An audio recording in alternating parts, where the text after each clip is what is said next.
G'day and welcome to another episode of Tomo's Tune-Ups. On this episode we're talking about the quick release mechanism that's available for rod change gearboxes from Minisport. Now, like I said, these are only available for a rod change gearbox assembly. So if you've got a classic Mini or Mocha with this setup, this is the part for you. Unfortunately, if you have one that is either a remote change or a magic wand, it is not going to fit. Now, anyone that has worked on a rod change gearbox knows how difficult these little suckers can be to be removed. Essentially, there's a sleeve with two pins facing in different directions. One is facing from the side, the other one is facing from the front.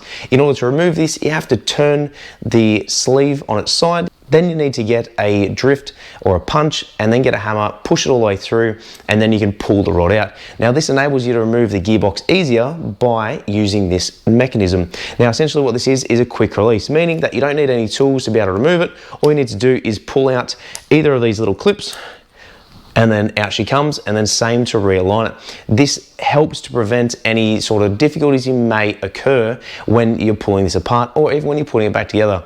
Now, going back to what I was saying before, the original one isn't a bad setup, but if you're laying on your back with a small hammer and a punch trying to push it through, it is a common thing that they do get stuck between the diff housing and the rod change mechanism, and then it leaves you there for about half an hour trying to realign it and push it back in. So this just takes out all of that hassle.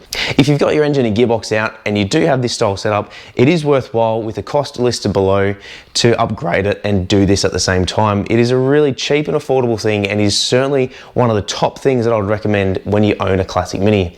Guys, I hope you learned something. Make sure to check out the full range at minisport.com.au, and we'll see you right here on another episode of Tomo's Tune-Ups.